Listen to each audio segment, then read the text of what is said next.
Assalamualaikum warahmatullahi wabarakatuh. Adik-adik, pada video kali ini saya akan memberikan kunci jawaban di kelas 4, tema 8, subtema 2, pembelajaran 1, halaman 61, 63, 64, 65, 66, 67, 68, 69, 70, dan 71. Baik, langsung saja kita jawab di halaman 61. Di sini ada satu kolom yang perlu kita jawab. Sebelumnya kita menjawab, di sini kita perlu baca dulu petunjuknya. Tiap daerah pasti memiliki keunikan tersendiri, termasuk daerah tempat tinggalmu. Tahukah kamu apa keunikan daerah tempat tinggalmu?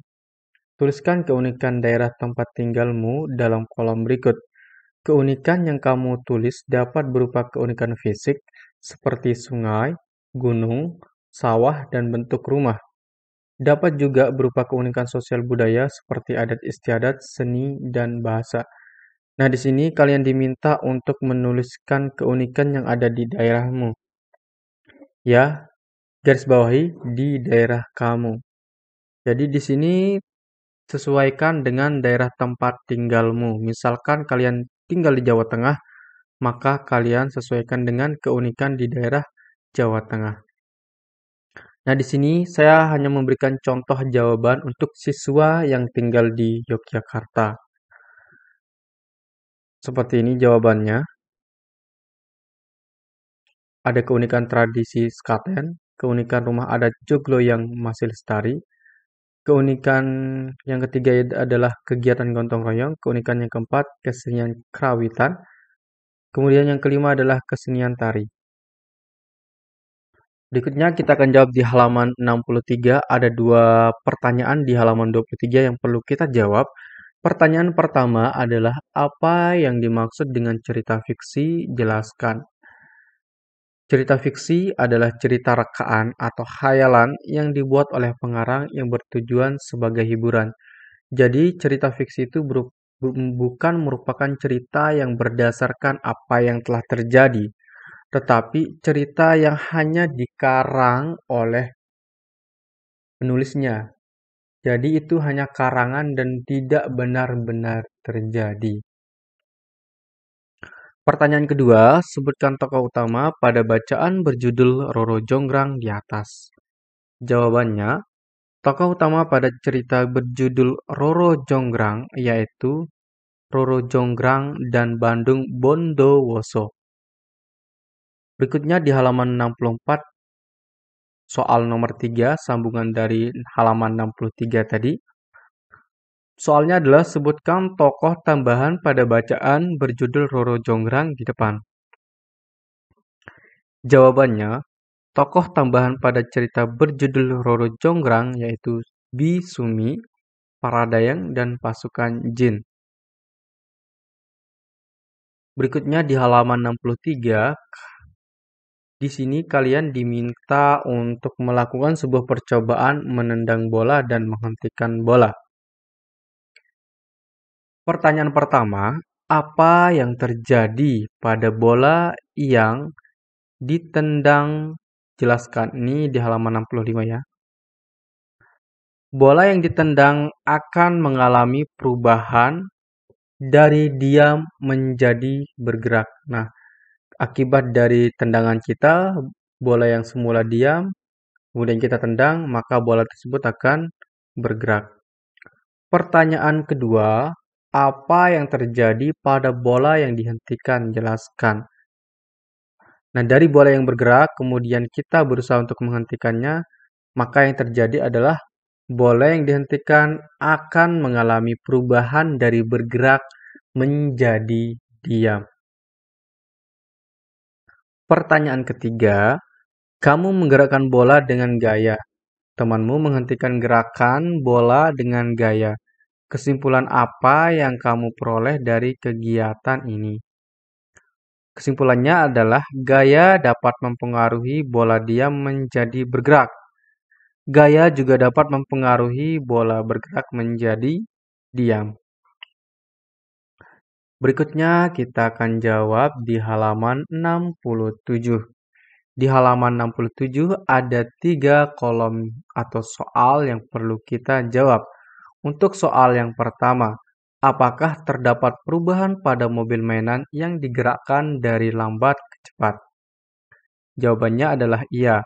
Mobil mainan akan menjadi lebih cepat yang semula lambat. Pertanyaan kedua, perubahan apa yang terjadi pada mobil mainan yang digerakkan dari lambat ke cepat? Jelaskan. Mobil mainan yang digerakkan dari lambat ke cepat, terjadi perubahan kecepatan pada gerakan mobil mainan. Pertanyaan soal nomor 3, kamu menarik mobil mainan dari lambat ke cepat dengan gaya.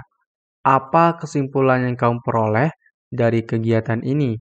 Jawabannya adalah, kesimpulannya adalah ketika mobil mainan digerakkan dengan lambat, maka mobil tersebut berjalan dengan lambat. Ketika mobil mainan digerakkan dengan cepat, maka mobil mainan tersebut akan bergerak dengan cepat. Jadi, gaya dapat mempengaruhi kecepatan benda. Benda di sini adalah mobil mainan. Berikutnya soal nomor 4 di halaman 68, lanjutan dari 67. Soal nomor 4 adalah, apakah terdapat perubahan pada mobil mainan yang ditarik lurus kemudian dibelokkan?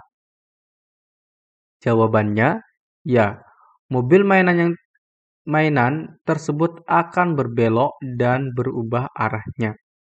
Pertanyaan nomor 5, perubahan apa yang terjadi pada mobil mainan yang ditarik lurus kemudian dibelokkan? Jelaskan.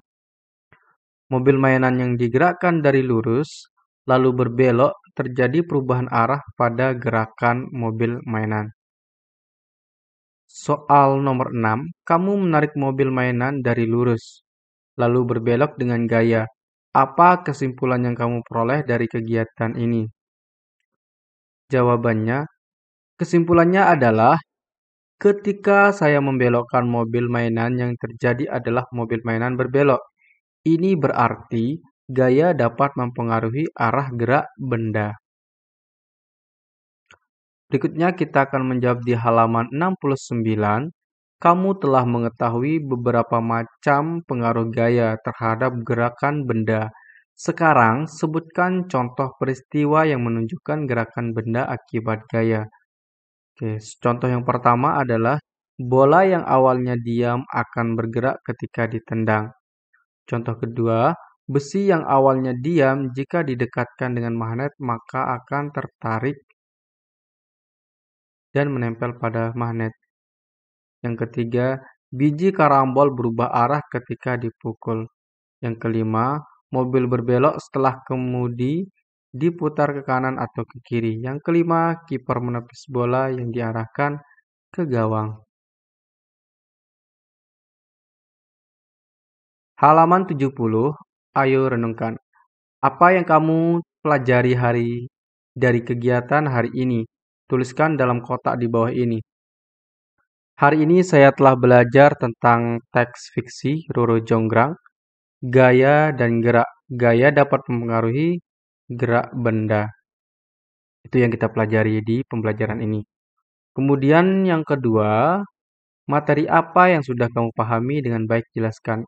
Materi yang sudah saya pahami dengan baik adalah cerita fiksi. Cerita fiksi diolah berdasarkan pandangan, tafsiran, dan penilaian pengarang mengenai peristiwa-peristiwa, baik yang pernah terjadi secara nyata maupun hanya dalam khayalan pengarang. Cerita fiksi dinikmati pembaca sebagai sarana hiburan. Berikutnya yang kita pahami adalah gaya dapat mempengaruhi gerak benda. Di halaman 71, ada 2 kolom yang perlu kita jawab, kemudian kita akan memberikan perasaan di bawahnya. Terakhir, nanti ada kegiatan bersama orang tua. Materi apa yang masih belum kamu pahami? Jelaskan. Jawabannya tidak ada. Saya sudah memahami semua materi pada pembelajaran ini. Berikutnya, apa yang ingin kamu ketahui lebih lanjut mengenai materi yang telah dipelajari? Saya ingin mengetahui tentang unsur-unsur yang ada dalam sebuah cerita fiksi. Bagaimana perasaanmu selama belajar? Beri tanda centang pada kotak dekat gambar sesuai perasaanmu. Ini senang, ini biasa, ini tidak senang. Kerjasama dengan orang tua, carilah cerita rakyat yang berasal dari daerahmu. Ceritakan kepada kedua orang tuamu, sebutkan tokoh-tokoh yang terdapat dalam cerita. Jadi di sini kalian diminta untuk menceritakan sebuah cerita dari daerahmu kepada orang tuamu. Kemudian kamu diminta untuk menyebutkan tokoh-tokoh yang terdapat dalam cerita. Oke, itu untuk kunci jawaban di pembelajaran satu kali ini. Sekian, assalamualaikum warahmatullahi wabarakatuh.